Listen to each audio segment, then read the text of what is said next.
itulah yang saya lihat harapan rakyat terlalu tinggi kepada Yang Amat Berhormat Datuk Seri Anwar Ibrahim.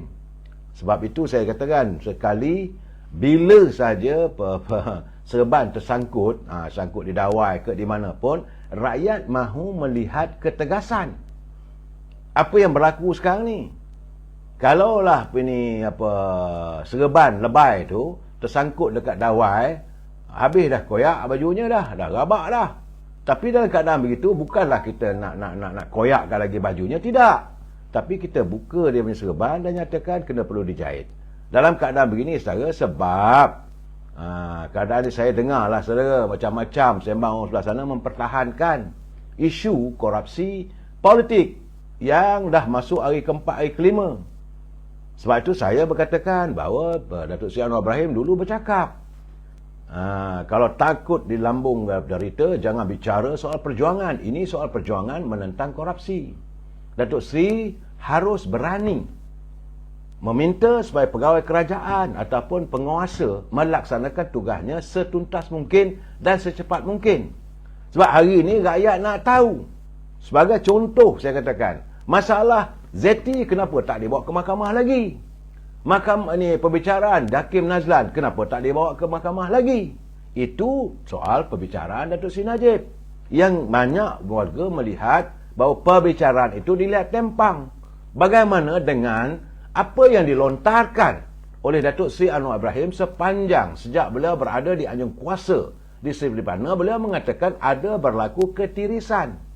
Soal 600 bilion, soal 92 bilion. Rakyat nak tahu. Bila nak tangkap orang-orang begini? Siasatan dah dibuat. Jangan ada lagi apologetik. Jangan lagi ada perbincangan soal fikir. Kalau kita buat begini nampak balas dendam. Ini bukan soal balas dendam. Sebab rakyat dah tak sabar. Sebab rakyat merasakan mereka yang melakukan segala kebejahatan ini yang menjadikan rosaknya ekonomi kita. Sebab itu rakyat mahu satu keputusan yang tuntas. Saudara Ajib, dia kata bagi duit dan dia orang anggap dia bantu selesaikan masalah. Bukan begitu. Bukan masalahnya. Saudara Noriman Karab, dia kata nak bagi pandangan pun kena fikir panjang. Ini memang betul, saudara. Bila kita nak bagi pandangan, fikir dulu. Jangan main terjah begitu saja. Saya bersimpati Datuk Seri Anwar Ibrahim kerana beliau mempunyai barisan menteri yang saya kata kadang-kadang tak mampu untuk membantu harapan beliau. Sebab saya kata contoh, bagaimana masalah tentang mereka yang sekarang ni, saudara ini, saya tak katalah terpulanglah pada sama ada Datuk Saifuddin Nasution ke, Datuk Azalina Osman ke, saya tak tahulah. Tetapi masalah sekarang ni rakyat tertunggu-tunggu. Datuk Seri Anwar Ibrahim dah mengata, dia tunjuk, ini kita dapat senarai syarikat-syarikat yang membantu ataupun yang memberi peruntukan politik kepada parti-parti pembangkang. Memang kalau nak ambil tindakan tak boleh. Nanti dia anggap kejam sebab dia orang bagi pada orang lain, kita tak dapat, tak boleh. Tetapi kalau ada ruang, sebagaimana yang dinyatakan oleh Tan Sri Azam Baki. Tan Sri Azam Baki mengatakan bahawa pihaknya sedang melakukan siasatan. Segera percepatkan sebab benda dah jelas. Laporan telah dibuat. Jadi hasil kita nak tahu. Soal siapa yang melakukan kebejahatan, berlaku sehingga melibatkan kononnya ada 600 bilion. Okeylah, ketepikan soal 600 bilion. Tapi bagaimana 92 bilion? Ada figura-figura ataupun orang-orang tertentu yang disyaki juga terlibat melakukan ketirisan tersebut. Adanya kontrak-kontrak rundingan terus. Ini bukan sikit. Bukan sedikit wang negara dihabiskan. Kerana kononnya untuk melakukan untuk penambahkan stimulus package ekonomi, untuk merangsang ekonomi saat negara berada dalam keadaan darurat, dan diambil wang peruntukan daripada khazanah negara. Tapi bagaimana kedudukannya, perlu ada siasatan. Kalau benar sekarang ni terjadi sesuatu yang tidak baik, siasatan itu dah dilakukan, maka perlulah dihadapkan mahkamah dan orang begitu kena dipulangkan balik wangnya. Bagaimana dengan Pandora Paper, Datuk Seri? Rakyat tertunggu-tunggu. Jadi akhirnya kita tak mahu Perdana Menteri dilihat hanya sekadar mampu melontarkan persoalan-persoalan retorik. tanpa ada penyelesaian. Saya tahu Datuk Seri Anwar Ibrahim bukan, saya dah bercakap, dia tidak mempunyai lampu ajaib, dia tidak mempunyai tongkat sakti. Saya tahu. Tetapi mesti kerahkan menteri-menteri yang bertanggungjawab. Suka tak suka, I want to see this solved. Saya dah dapat, ini dapatan saya. Adanya penyelewengan. Penyelewengan ini mesti dilakukan secara tuntas. Mesti mereka yang melakukannya dibawa ke muka pengadilan. Kalau mereka masih lagi punya simpanan wang itu mestilah dirampas. Sebab itu akta korupsi ini yang mengemukakan di parlimen, yang merubah akta itu Datuk Seri Anwar Ibrahim sendiri. Ini yang membuatkan beliau berbalah dengan pimpinan era Dr. Mahathir dulu. Dr. Mahathir bercuti 2 bulan, Datuk Seri Anwar Ibrahim memangku jawatan sebagai Perdana Menteri, maka dipinda akta korupsi. Dan laksanakanlah akta itu. Jadi pada menteri-menteri yang ada, yang mengelilingi Datuk Seri Anwar Ibrahim, mereka harus melaksanakan dan kena tegas dengan kaki tangan kerajaan. Airul, kenapa masa Pak Mael jadi PM duit 92 bilion, kenapa Pak Mael tak tahu? Yang ini saya tak tahu, Sir Airul. Dia boleh cakap dia tak tahu, tetapi mesti disasat. Semua orang boleh cakap saya tak tahu, saya tak tahu. Dah tanya Dr. Mahathir lagi sebab. Saya tanyalah Dr. Mahathir, macam mana wang boleh hilang 30 bilion? Saya tak tahu macam mana mereka buat lagu tu. Itu jawapan dia. Bagaimana Mamingko, kerajaan negara rugi 30 bilion di London? Saya tak tahu. Asyik tak tahu sampai bila lagi? Rakyat terus menderita. Kita mahu supaya ada pengajaran yang tuntas. Sebab selepas ini saya melihat bahawa negara kita masih punya kemakmuran, saudara. Jangan berterusan. Kita mahu supaya saya dah semalam, 2 malam lepas saya dah menegur. Kaki tangan kerajaan mesti sealiran dengan pemikiran yang bawa Perdana Menteri. You are serving to the Prime Minister yang sekarang ini berusaha untuk melakukan pembersihan. Kalau tak bersetuju, sila letak jawatan. Saudara Ahmad Zahid dia kata tangkap bekas Gubernur Bank Negara, Tazi Zeti. Itu, saya tidak mahu menuduh dia sebagai pengumpat pinjaman, tak baik. Tak baik kita. Kalau ada bukti sekarang ni apa yang berlaku, pihak penguasa di Singapura menyatakan bahawa adanya wang yang begitu banyak, puluhan ke ratusan juta dalam akaun suami bekas Gubernur Bank Negara. Bagaimana berhubung siasatan tersebut? Ini yang rakyat nak tahu. Saudara Haris ni, Pak Mael wang UMNO bersih dan terbaik. Saya tak kata begitu, saudara.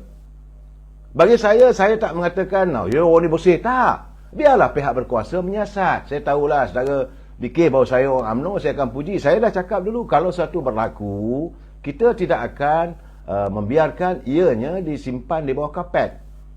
Saudara, kita tidak boleh. Hari ini saya bersetuju untuk bersama-sama dengan Datuk Zahid Hamidi mendukung perjuangan Datuk Seri Anwar Ibrahim untuk menghapuskan korupsi, kronisme dan nepotisme. Itu satu matlamat dan impian mulia, dan ini akan terhalang seandainya kaki tangan kerajaan tidak bersama-sama dengan pimpinan. Saudara Tok Wan, boring ya suara. Saudara nak boring lah. Macam mana mungkin saudara marah saya menegur Perdana Menteri. Nah sekarang ni Saudara Azhani Abdul Kadir, Allah dah bagi peluang jadi Perdana Menteri hari ni. Jadi selama beberapa tahun dia duduk canang macam-macam. Jadi sekarang ni buatlah. Betul, saya setuju. Saya bukan tak tahu, saudara. Bukan saya tak tahu, saudara Noriman. Dia kata kalau saya pun tak tahu, tak payah buat pencerahan. Saya bukan tak tahu, saya tahu. Tapi kadang-kadang permasalahan undang-undang menghalang saya untuk menamakan. Kita tahu ada kebejatan berlaku. Saya tak boleh sebut nama tu. Saudara memang tak tahulah, saudara mungkin minta saya melakukan provokasi supaya sebut benda itu supaya saya pula nanti kena saman.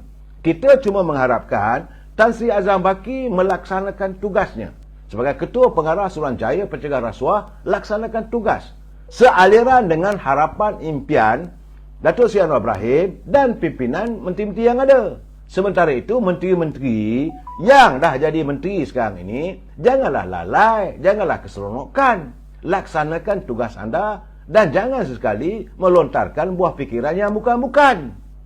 Itu yang saya lontarkan. Saya katakan bagaimana kalau macam Rafizi Ramli duk bercakap benda begitu, harga barang mahal kita boikot, harga ayam mahal jangan makan ayam. Itu bukan jawapan, itu bukan formula. Yang kita nak tahu how to solve it. Ini yang saya harapkan, setiap malam saya bagi pencerahan ini, supaya pimpinan sedar. Rakyat di bawah masih lagi menderita. Matlamat kerajaan perpaduan hari ini, lain tak adalah untuk menangani derita rakyat. Jangan dibiarkan rakyat terus menderita. Rakyat nak tunggu apa tindakan. Bercakap, semua orang boleh bercakap. Sebagai pembangkang, semua orang boleh bercakap. Tapi sekarang ni perlu dilaksanakan setiap apa yang dijanjikan. Hari ini rakyat nak tahu bagaimana berhubung dengan 600 bilion. Sejauh mana benarkah wang itu lesap? Kalau lesap, kemana pergi wang itu? Perlu disiasat. Kalau mereka melakukan dianggap sebagai jenayah, sumbat ke dalam. Tak ada masalah. Jangan ada simpati lah. Jangan ada apologetik, tak payah. Begitu juga, okey, tak jadi siapa ni 600 bilion. Kononnya 92 bilion. Masih lagi besar. Bukan kecil, 92 bilion. Dulu Datuk Najib yang dituduh 2.8 bilion pun satu negara mengelegak. Ini 92 bilion. Kena siasat setuntas mungkin. Jangan kita biarkan benda itu berlarutan. Jadi, pihak yang berkuasa melaksanakan penguatkuasaan. Pihak yang merancang, lakukan perancangan ekonomi rakyat. Saya tahu Saudara Faizal Muaz, dia kata kerajaan baru lagi. Jadi satu persatu diuruskan. Saya setuju. Tetapi hari ini dah masuk 50 hari. Sebab itu saya melakukan countdown. Jadi saudara, macam Ajib dia kata, Kes Zahid apa cerita pula? Kenapa asyik tangguh? Ini pun satu persoalan. Dia jangan ditangguhkan, diteruskan. Apa yang perlu diteruskan, teruskan. Tak perlu penangguhan. Saya tak nampak Zahid minta penangguhan. Dia pun nak selesaikan segera mungkin. Kadang-kadang sekarang ni dia kata 90 bilion pun dah tak ada. Dah kena kencing ke? Bukan, saudara Sam gitu Sam dengan dia kata. Saudara, saya melihat saudara Azinuddin takut di lambung ombak, jangan berumah tepi pantai. Benar. Kalau takut di lambung ombak, jangan berumah tepi pantai. Kalau takut dengan cabaran dan dugaan, jangan bicara soal perjuangan. Ini bukan main-main saudara. Saudara Adam Arif dia kata 2-3 hari ni saya asyik condemnkan Perdana Menteri 10 dan Menteri Pakatan Harapan. Saya tidak mengkondem. Saya katakan saya bersimpati dengan beliau. Buat apa saya nak condemn? Saudara, kadang-kadang saudara dengar, saya tak tahu bagaimana anda mendengar perspektif yang mana, naratif mana yang anda fikirkan. Saya melontarkan, sebenarnya saya katakan saya tahu bahawa keadaan sekarang ini Datuk Seri Anwar Ibrahim juga penuh dengan kekangan-kekangan. Pertama dia baru. Yang keduanya menteri-menteri sekarang ni yang kita lihat masih lagi. Saya nak ucapkan tahniah lah. Contoh saya kata Menteri Kesihatan Datuk Nadian, alhamdulillah hari ini 172 bertambah susut. Tahniah. Yang baik kita kata baik. Tapi kalau Rafizi Ramli bercakap benda begitu, orang gelak, takkan kita nak puji pula. Takkan kita tak boleh bersuara. Takkan bila kita bersuara kita dianggap menentang atau mengkondem pimpinan Datuk Seri Anwar Ibrahim. Tak betul tu. Saya rasa Datuk Seri Anwar Ibrahim sebagai Perdana Menteri pun boleh memerlukan feedback ataupun apa kata suara rakyat. Takkan cerita macam saya contoh, saya dah bagi tahu, saya dah pesan dah. Waktu saja isu Kinzir misalnya, buka saja saya kata ini tak sepatutnya dijadikan berita. Sekarang nak bercakap pun biarlah dalam surat khabar Tionghoa, surat khabar Cina. Ini tidak. Dicerita pula masalah harga babi akan dibawa ke kabinet. For what? Ini sensitiviti orang Melayu. Tak sepatutnya begitu. Sebab itu bila selepas mesyuarat kabinet, Datuk Seri Anwar Ibrahim sebut pun benda tu, dia tahu. Kes dan juga terowong pun takkan senyap saja. Betul saudara acara bentaian. Kita mahu segala-galanya dilakukan secara tuntas. Yang paling penting sekarang ni, saya melihat isu rakyat mesti ditangani. Datuk Salihuddin Ayub, jangan mengulangi kesilapan yang anda lakukan sewaktu anda berada dalam kerajaan Pakatan Harapan dahulu. Bukan anda tak pernah jadi menteri. Datuk Salihuddin Ayub pernah jadi menteri pertanian saat berada di bawah kerajaan Pakatan Harapan. Masa itu Dr. Mahathir Perdana Menteri. 22 bulan yang berakhir dengan langkah Sheraton. Kenapa rakyat marah? Sebab kenyataan-kenyataan dibuatkan, orang kata merepek punya kenyataan. Kenyataan merepek, bila tanam pesawat, tanam nanas belakang rumah, nak kira pula ikan dalam laut. This is not a ministerial statement. Hari ini dah buat balik perangai yang sama. Ini keadaannya. Jadi kita harap jangan mengulangi. Cukup-cukuplah. usahakan memberi sesuatu benda yang rakyat lega. Kesian saya. Saya amat bersimpati atas Anwar Ibrahim. Beliau mengharapkan bantuan daripada menteri-menteri yang ada.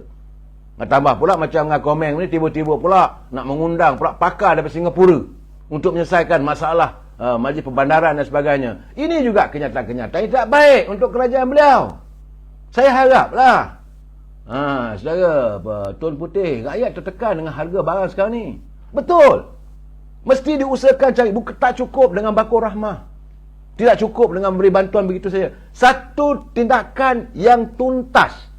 Menteri panggil semua pembekal-pembekal, mereka yang mau masuk, yang diberi permit sebagai pengimport.